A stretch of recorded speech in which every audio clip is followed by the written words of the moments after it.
Hey everybody, thanks for joining me, whether you're watching live on Facebook or on the website or later. This is our weekly Christian Life Center Vision update video, and so we have lots of ways by which we communicate to you guys, from the website to the newsletter to the quarterly publication to online or in person, or all sorts of different ways by which the app that we're trying to help you know what's going on at the Christian Life Center. But what we're realizing is you might know the what's going on, but you might not know why it's going on or how to get involved. And so this weekly video, sorry for screaming at you, this weekly video is to help you understand the why behind the what, and then the how you can join us. And so each week we talk a little bit about what's going on at the Christian Life Center and why we're doing it, and a lot about our mission and vision, and our mission 2 weeks from now, not this week, but next week we'll get to really talk about that on Sunday morning. And the vision is this: we want to, and mission, we want to make it simple, right, for people to connect to Jesus and one another. So here's kind of a conviction we have at the Christian Life Center: is we can't fix people, right? You can't fix yourself. I can't fix me. But we do believe Jesus actually can do something. What a neat world to ask him to do that in right now, right? We look around and we see there's all sorts of complications out there and in our head and in our mind, in our homes. And we believe that Jesus actually can do something about it. And so our objective in that, our mission, is to remove all the obstacles we possibly can, all the things that keep people from seeing and experiencing Jesus, removing all those things, and making it simple so that people can actually see and know Jesus. That's why right now on the weekends we have 3 different options for you to join us for worship services. You can join us live in the sanctuary. That is 9 a.m. and you can RSVP. Go to clcfamily.church, click on signups, click the RSVP button, let us know when people are coming, because that is limited to only 100 people indoors. There's also a space for those of you who are parents of kids that are under the age of 5 or not in school or not in kindergarten or less, and you're going, hey, I don't know that my kid can hang out in the sanctuary in a pew that long. We have kind of the lobby, the cafe area that will be available just to you guys, if you have a kiddo that doesn't want to sit in for 80, 90 minutes, whatever that may be. So you can join us online 9 o'clock or 10:45 or 5 p.m. on Sundays, or you can join us out in the parking lot. We have a gigantic HD video screen where what's going on indoors, what's going on outdoors, and what's going on online are all the same. We stream it outdoors. In fact, I'll be in the parking lot with you there, other than when I'm teaching. Can't wait to see you. So 3 options this Sunday. Then at 1 o'clock, we have an opportunity to kind of come back to the parking lot, tailgate, watch an Eagles game if you want to do that, and make some friends and bring your friends, whatever that is. And that's just, we're trying to build some community and have some events that are fun for our community to get involved in, and some opportunities for you to invite your friends, neighbors, coworkers, particularly those people who aren't quite ready for church. Well, you can still make it simple for them to connect to God and each other, connect to Jesus, by just inviting them to come hang out with you in the parking lot, at least begin that journey. And so that's at 1 o'clock. You can come get set up anytime after 11 this Sunday. And so that's what we do every single week. We go, hey, we want to make it simple for people to connect to Jesus and one another. So let's remove whatever those obstacles are. Now, as we think about that, so we have this mission and vision. We really do want to see Christ Church at the center of the, not the location, not the place, but the people be at the center of the community, right? So that every single man, woman, and child can hear about Jesus, respond to Jesus. And so that's what we think that God's calling us to do, is participate in bringing this good news everywhere we go. And so missions make it simple for people to connect to Jesus and one another. And then we have this kind of strategy, and what we talk about a good bit is we want to be good stewards of all that God entrusts us with. That's our people, that's our properties, that's our resources, all those things. And we kind of do 3 things. We on the weekends, we really focus on trying to build excitement about the gospel, and then we build foundations where you all can get to know Jesus better and become more like Jesus. And then inevitably we get to build bridges where we get to go love on our community well. And so we talk about that a good bit. And one of the things that, so we got this mission, this vision, and this strategy, right? And then the kind of thing that you should be aware of, it came out in our quarterly publications, just some values that really, really, really matter to us. Like the gospel is central to everything we do, right? We actually believe that Jesus is the hope of the world, and God's will for our lives and church is actually found in his word. So we really, really value that. We take personal responsibility for the mission of the church, meaning we as individuals get to participate in that in a real way. We're community focused, right? We believe, right? If you think about our church property, 6 acres and 1 campus, then the NLPC building, another 11 acres. A lot of that we don't pay property taxes for, right?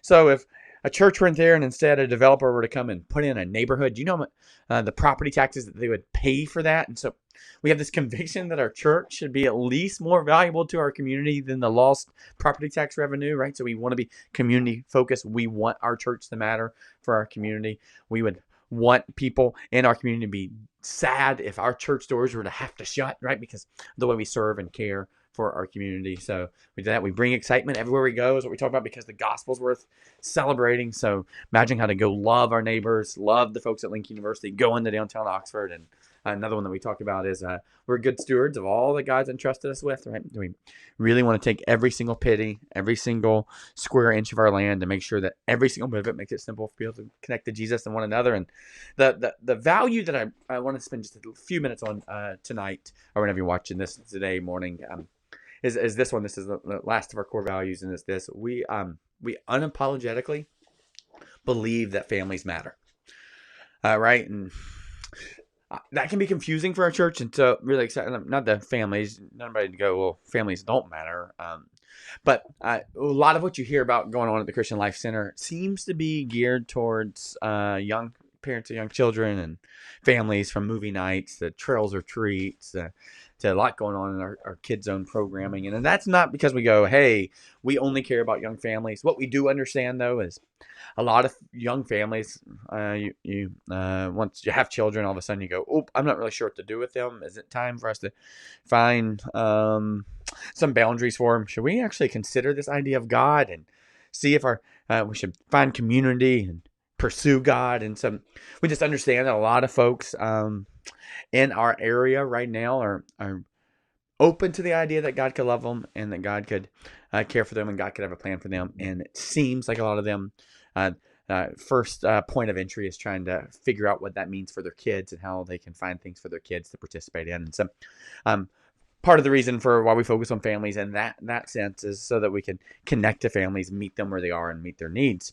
But one of the things that comes up is going, well, does that mean you just care about parents with little kids? Like, didn't the gospel say that James in the book of Bible doesn't say that true religion, true spirituality is taking care of orphans and widows? Like, where does that fit into the church? And that's where I want to go, yep, that's actually what we mean by we unapologetically believe families matter. That is God's solution for orphans and widows, right?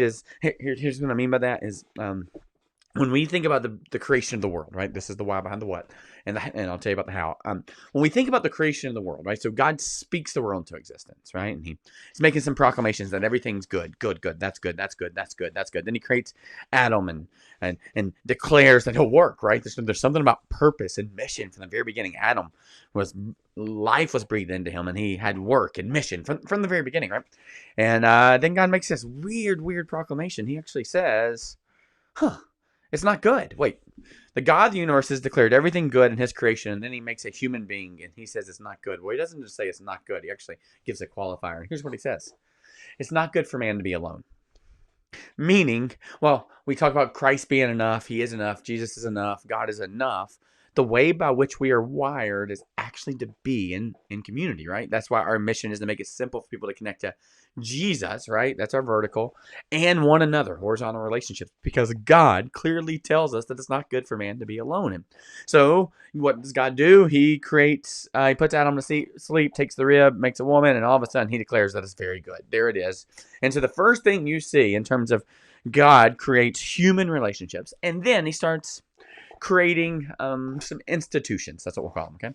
And the first institution that we see that He makes is marriage, right? Marriage, man, woman, and He calls them one flesh, and He creates them together, right? So there is unity out of diversity. Really, really beautiful thing. We know later in Ephesians 4 that God says that it's through diversity, right? He gave the apostles, prophets, evangelists, shepherds, teachers. See that in Ephesians 4, that it's through diversity that we find unity, and it's through unity that we find maturity. So God takes distinctly different Adam and Eve, male, female, joins them together so they can be unified and mature. And then guess what happens? First comes love, then comes a baby, then comes the baby in the baby carriage, right? Something like that, how it goes. Now, I understand that's not how it always plays out in our world, and this isn't judgment on those things, just going to acknowledge. So God creates husband and wife, makes a marriage, first institution, and then you see this second institution created. And guess what that one was? Family. So God creates man and woman, husband and wife, and then family. So God creates the individual, God then creates the marriage, and then God creates family. In other words, that God is now going to tell them to be fruitful and multiply. And so all these people are going to be born. And guess what they're born into? A family, right? So in the original construct, from the very beginning, the way that human growth and development was supposed to happen was in a family, right? A family. Now, by the way, you should join us this Sunday at 9. We're going to look at Jesus' human growth and development, and it's going to be a lot of fun, and you're going to get all this, basically all we know about Jesus from baby to 30 is in this kind of passage in Luke chapter 2, and definitely be worth your time, be some real practical help for how we love our neighbor and how we grow spiritually, all those things, right? So please join us. In fact, this is the first time we're going to hear any of Jesus's words spoken. Or I told you the Gospel of Luke, which we've been studying, is 1,151 verses.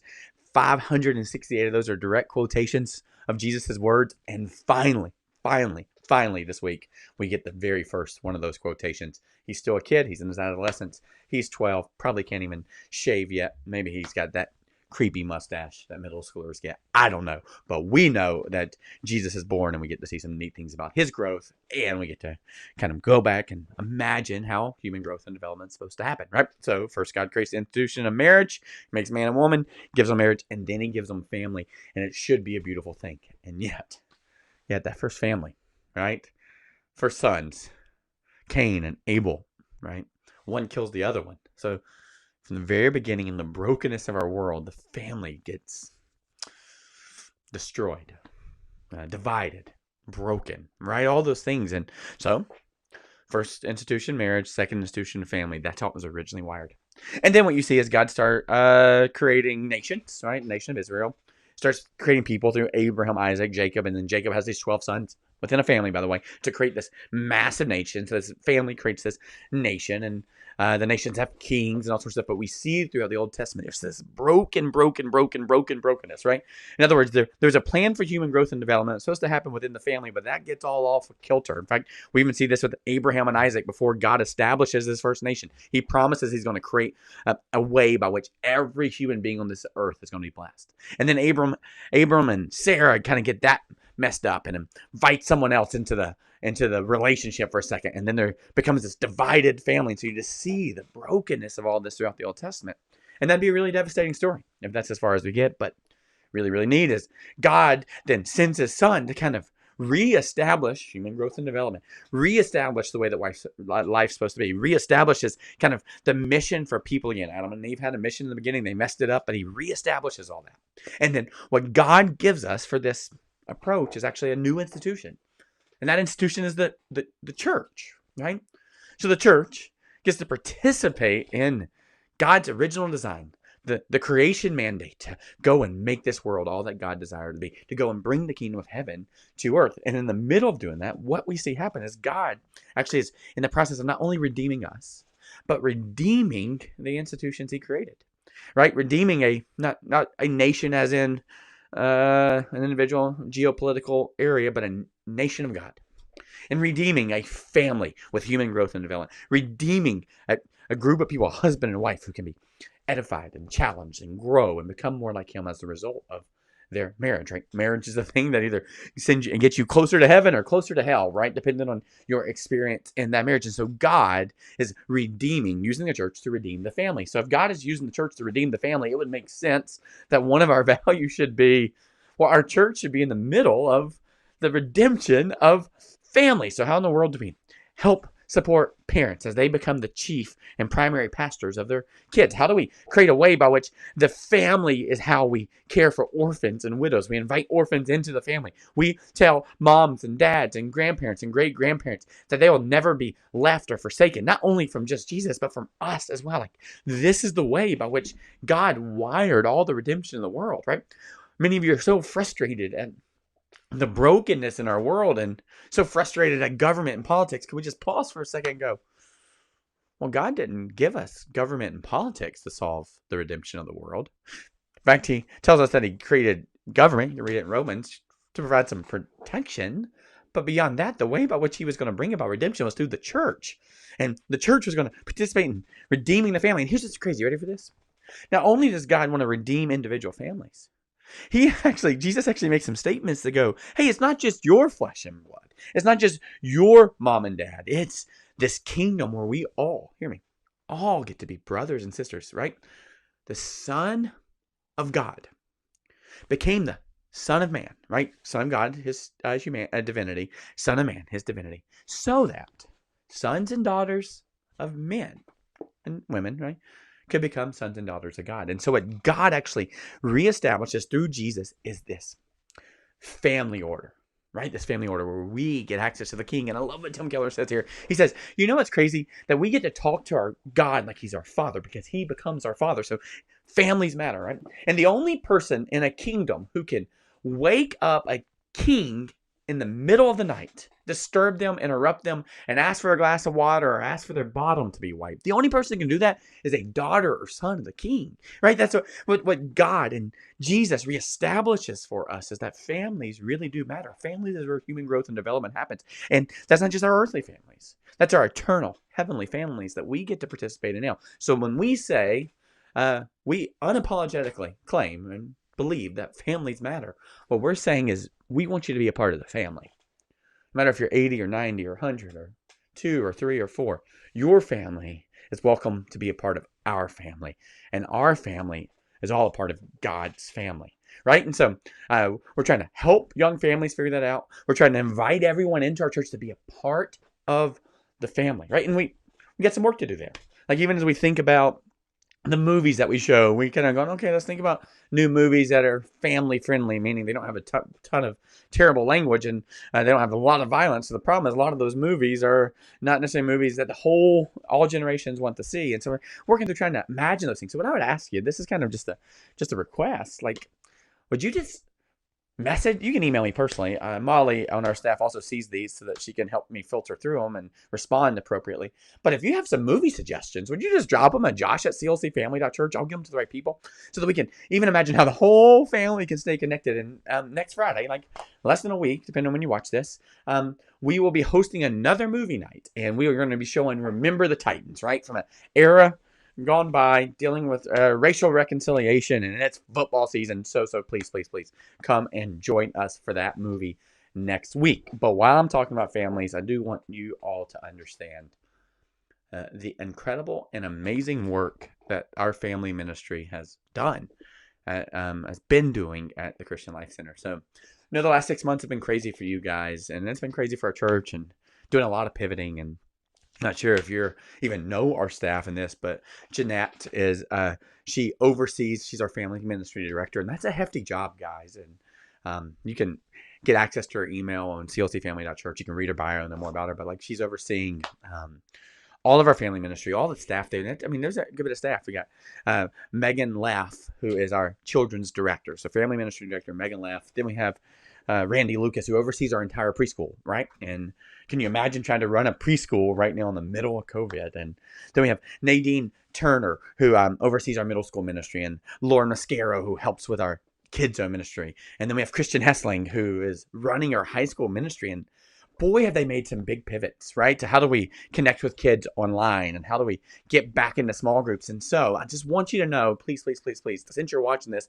online in some capacity, would you go to clcfamily.church? When you log on, or when you go on that page, there's a logo right in the middle of the page that says CLC Kids. Would you click on that and just read about all that's going on in our family ministry? Just click on it, right? And would you also go to the bio page and see their contact information? Would you just send them a note saying, we know you've been working hard and we're so grateful for it. And families, if you're not aware, there's a lot going on. For example, right now we have Sunday mornings for elementary school, 1st through 5th grade, and middle school, while we meet and worship after the songs and during the sermon.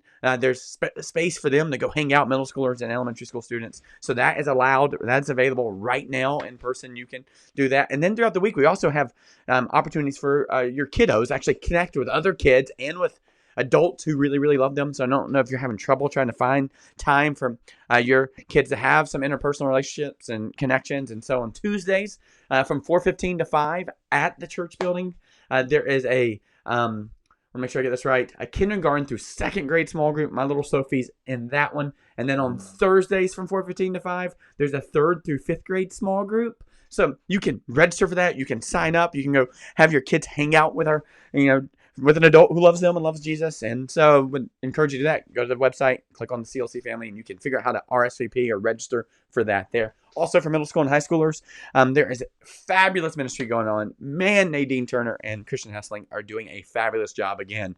Would you just send them a note? Would you pray for them? Would you encourage them? Where middle schoolers are getting in circles and getting to know each other and holding each other accountable, helping them feel like they belong and caring. Same with high schoolers. And that's at 6:30 on our at the Christian Life Center campus on Saginaw Road every single week from 6:30 to 8. Your kids can join in on that. Now, there's some other options you can check out online for virtual connections for those of you who don't feel comfortable meeting in person. We completely understand that. And those of you already in small groups or trying to get into a small group, they've actually built like a virtual toolbox so that while you're doing adult small group, your kids can actually have some tools to be equipped with and do group alongside you. But all that it's going to be found on the CLC Kids Zone page. So go to clcfamily.church, click on the Kids Zone. And what I just would tell you and what I would ask of you is, while this is just trying to give you some quick information about what's going on and why it's going on, I do hope, guys, that our world right now is filled with so much vitriol and so much negativity. What I want to happen in our church is that life is just spoken and life is given and gratitude is shown. Like we're showing gratitude for our kids. We're modeling gratitude for our neighbors. And so, guys, I would really ask you, in whatever way you see fit, if that's an actual physical card or an email or a phone call, boy, would you just let our children and student staff know that you love them, that you're praying for them, that you're caring for them. And one of the best ways you can show that you want to support them is maybe you're ready to actually volunteer. We're wrestling through right now when we can invite preschoolers back into, gatherings and even kindergartners back into gatherings. And one of the big issues is having volunteers that can care for these kids well, right? Our mission is to make sure that every single student, every single child and student can connect to an adult who loves them and loves Jesus. And I know you want that for your students as well. So would you consider that? One, would you be grateful? Would you drop a note or an email or a phone call or a text? Oh, and also, would you consider serving? And here's the really neat thing. It's really simple. All you got to do is text the word serve to 610-869-2140. And there's an option right there to select that you want to serve in student ministry or kids ministry, or there's multiple options that you can also choose from. So would you jump in on that? Would we be a place of gratitude and service as we participate in making it simple for every single person in our community to connect to Jesus and one another and be a part of the family, because we unapologetically are declaring that families matter. Love you guys. I certainly hope to see you in real life soon, if that's this weekend, or would you wave your hand at me online somehow? Send me a note, josh@clcfamily.church. Love you guys, and I'll see you soon.